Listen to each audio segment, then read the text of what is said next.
Hi guys, welcome to day 30 of Scout Lockdown. Today we're going to do some map reading or map reading skills.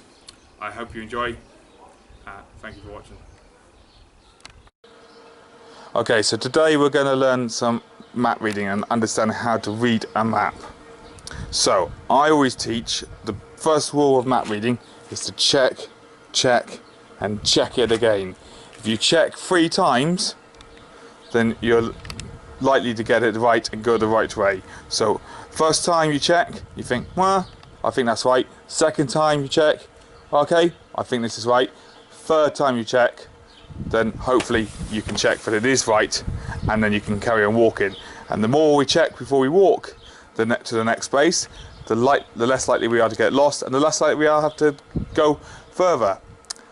And as I tell my scouts, scouts don't get lost. We sometimes detour, we sometimes explore new places, we sometimes investigate different routes. We never get lost. But if we check, check and check again, we're likely to follow the route as planned.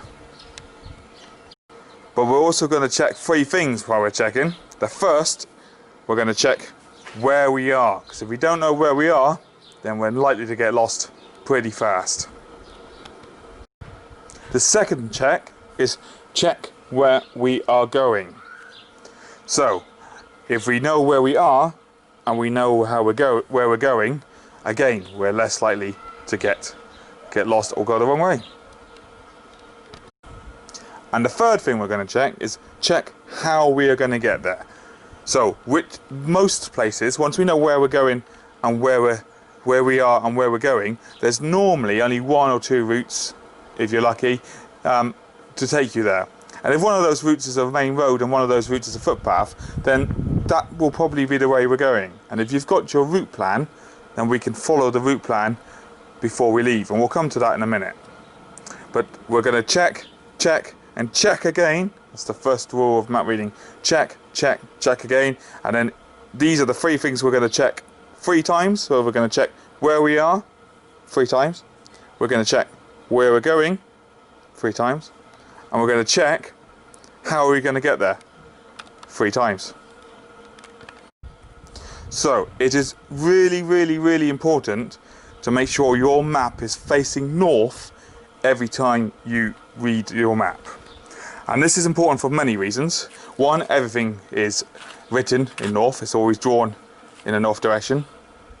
And also, if you stand at the bottom of your road or your street, and your street does this, and say your house is here, and your street does that, then on the map it will look like this.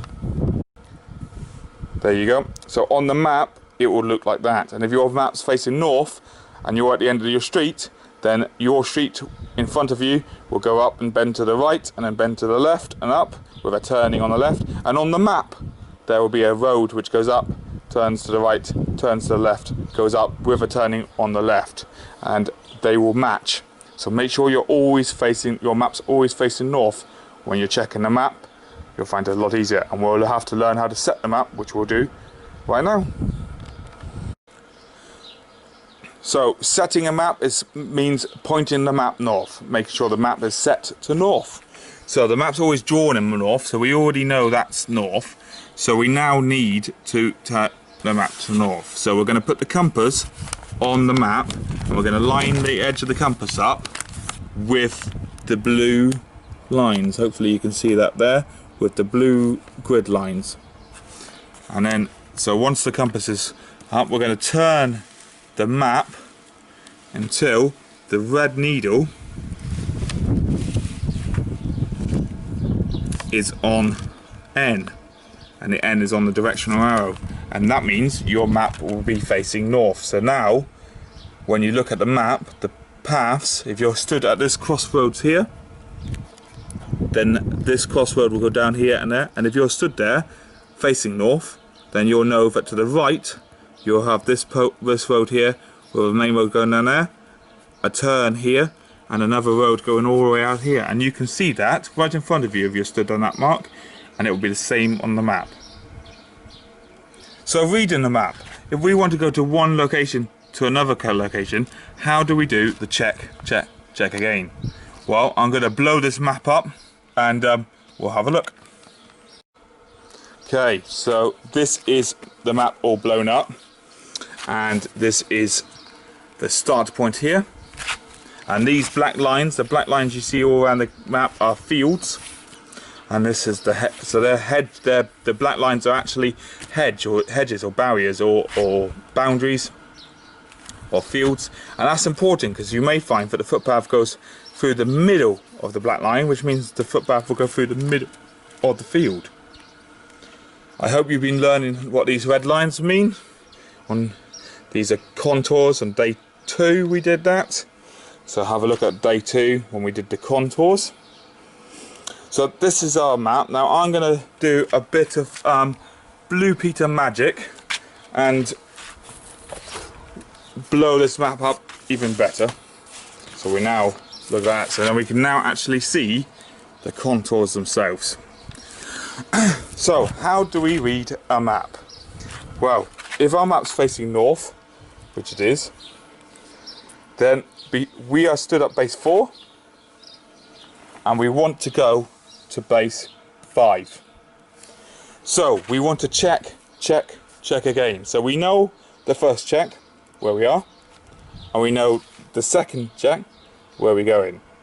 So how are we going to get there? Well, before we even leave base 4, before we even leave there, we all know that we'll follow a footpath, and we'll follow it through a field, we'll go through a hedge, and we'll follow it up by the edge of the field, and then diagonally go across the field to there where we'll meet a junction. So there's a field there and a field there.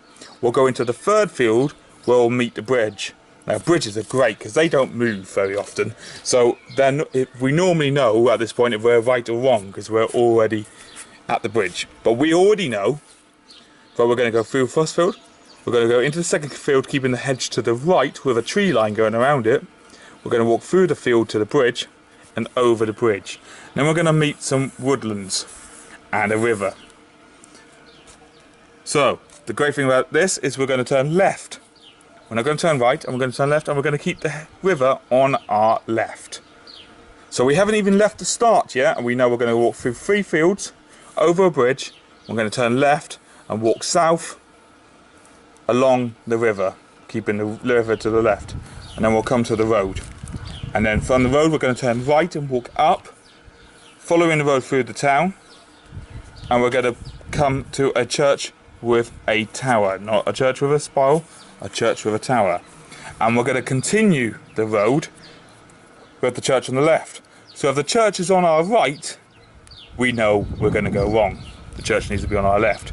We haven't left the start point yet, and we still know that so far we're going to go through 3 fields, over a bridge, turn left and keep the water on the right, turn right and walk up the road, passing the church with the tower, and the church is going to be on our left, and we're going to walk up, and we're going to take we're going to walk up a hill, and it's not going to be a steep hill, and we're going to take the second footpath, not the first footpath, the second footpath. Now the first footpath is going in a northerly direction, and the second one is going in a westerly direction. If we get to a car park, we've gone too far. So we'll know that we'll get second footpath on the right. We don't need to stop at the first one to check because we already know second footpath. We're going to follow that through the woods on top of a hill, and we're going to come to a junction in the footpath and turn right and go through the woods and down the steep hill and a sharp turn left, and we're going to go down to the road and we're in the base. Now that doesn't mean we can't stop here or here and double check, because it's always wise to double check and make sure that we are following.